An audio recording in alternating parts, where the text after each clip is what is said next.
Hello, I'm Ollie and this is Criminolly, where I talk about crime, pulp, horror, that kind of thing. Today, baseless conspiracy theories, I want to talk to you about 5 authors who I think owe at least some of their success to their names.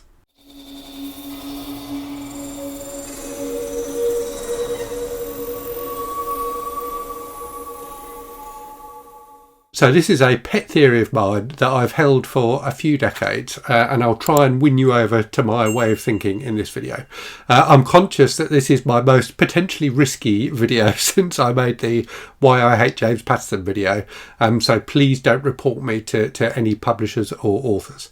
Right, so let's get into it. So my theory is this. My theory, simply put, is that there are some authors who write in, particular genres, so these are all fiction authors, so some authors who write in particular genres whose career and sales got a bit of a boost purely because their names are alphabetically close to the names of more popular authors. So if you think about, if you go into a bookstore, and clearly this is, not something people do so much anymore now that we buy so many books online, but in the olden days, if you went into a bookstore and you were looking for a book by a particular author, and they didn't have that book, or they didn't have any books by that author, your eyes may stray to other books close to where that author will be shelved on the bookstore shelves, and you may discover other authors that way. So when I talk through, I've got 5 authors to talk through. When I talk through them, you'll see what I mean. So the first one, and this is the one who started this kind of train of thought in my mind, is Dean Koontz. So Dean Koontz, a fairly popular, really quite popular horror author, particularly in the 80s and 90s. Still writing today. He's got some big contracts with Amazon now and writes stuff for Amazon. Koontz, spelt K-O-O-N-T-Z,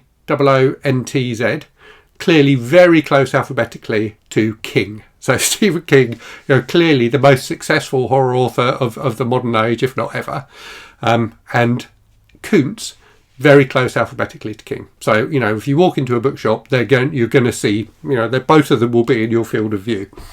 And I certainly first picked up Koontz when I was looking at King. So I was looking for King books in the bookstore, saw Koontz nearby, and thought I'd give him a try. Now, Koontz, interestingly, actually started writing, or his first published novels were before King.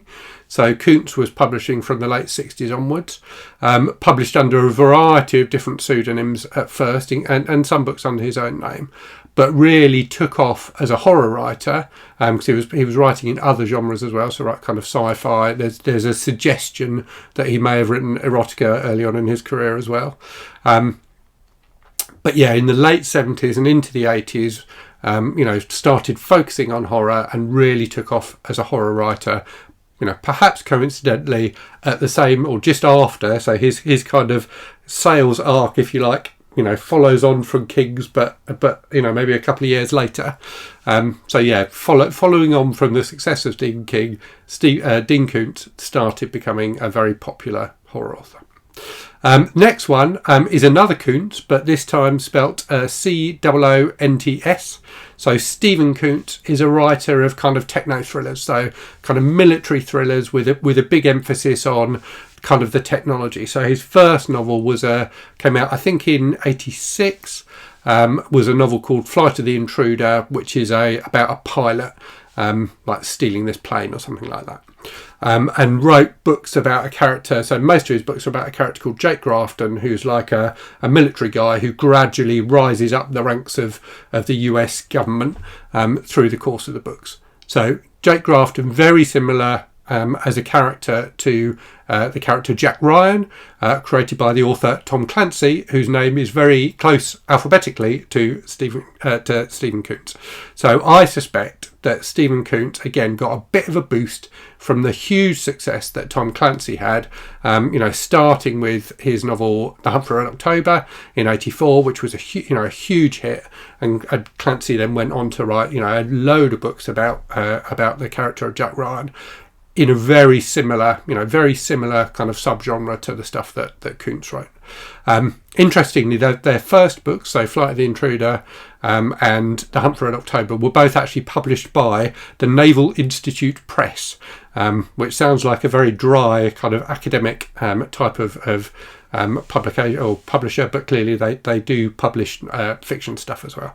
So they both got their start there, and Koontz's career, like the other Koontz and King, his career kind of followed the path of Clancy's, although never achieved Clancy's success.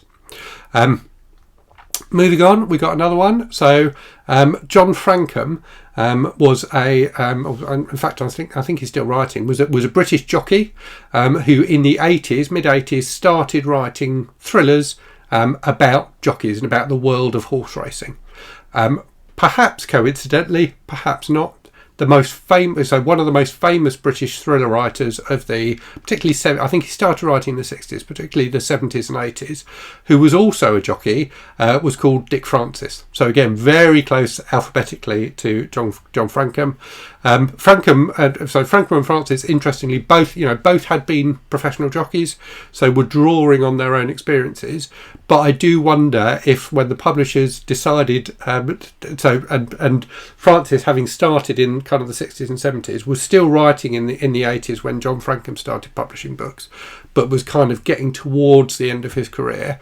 And I do wonder if the publishers saw an opportunity in the surname Frankham for someone who could kind of pick up Dick Francis's mantle, if you like. So John Frankham, wrote a bunch of books, wrote a lot of books, and was reasonably successful, but again, never as successful as Dick Francis was. Next up, one of my favourite authors. Some say the inspiration for the TV character Garth Marenghi. So that's Sean Hudson. So Sean Hudson, a very graphic British horror author. Books filled with sex and violence, particularly violence. He's incredibly good at writing gore. But his name, starting HU, very close alphabetically to James Herbert. James Herbert, obviously, the most successful British horror author. Herbert started writing in the kind of mid 70s and was very, very popular through the 80s in particular. And it was in the 80s that Hudson started publishing. So again, I do wonder why. I do wonder rather whether Hudson's success, at least in part, was down to people going into bookshops, looking for James Herbert books and tripping over his work. I actually prefer Hudson to Herbert. I think Hudson's books are just pure horror fun, although they can be incredibly dark as well. So the final one then is an author called Erik van LaSpada. So LaSpada, Lustbader, who was someone who had started writing kind of sci-fi and things like that, sci-fi fantasy type stuff in the 70s, but really hit the big time with a novel called The Ninja that came out in 1980. So a book that kind of tapped into the Western fascination with Japan that was starting to kind of bubble up again in the late 70s and 80s.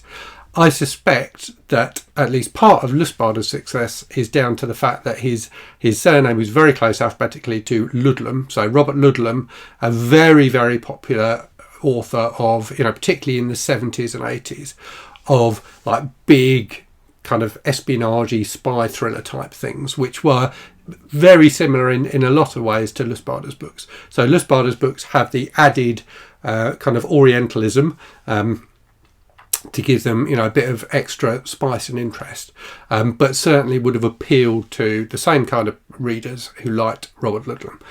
Interestingly, LaSpada's career, he was never as successful as Robert Ludlum, and Ludlum was really huge for a while.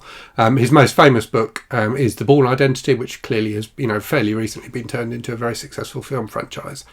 That film franchise, reawakened people's interest in the Bourne books. So Ludlum had written, a few of them. There's a whole series of them. And Ludlum has now passed away. I'm not sure when he died, but a few years ago. The continuation of the Bourne series has been picked up by none other than Erik van LaSpada. So LaSpada now writes the Bourne books and has written more, I think, than Ludlum actually wrote himself. So that is my theory. Completely baseless perhaps, but do let me know what you think. Okay, time for a random book from the shelf. So it had to be by one of the authors I've talked about today. So it is Captives by Sean Hudson. One of his later books. I think this is a 90s one. Yeah, 1991. So I do have this huge hardback. I do prefer books like this in paperback, to be honest with you. But this hardback was cheap, and it does mean I have a huge version of the very famous and very wonderful author photo of Sean Hudson with his amazing poodle hair. He's still writing today. His hair is much shorter now, sadly, but yeah, his hair in the 80s and 90s was a sight to behold. So I hope you found that interesting. Do let me know in the comments if you think there is a bit of truth to my theory, or if it's complete and utter nonsense. And as always, thank you very much for watching. Hope you're safe and well out there. Hope you're reading good stuff, and I'll speak to you again very soon. Cheerio.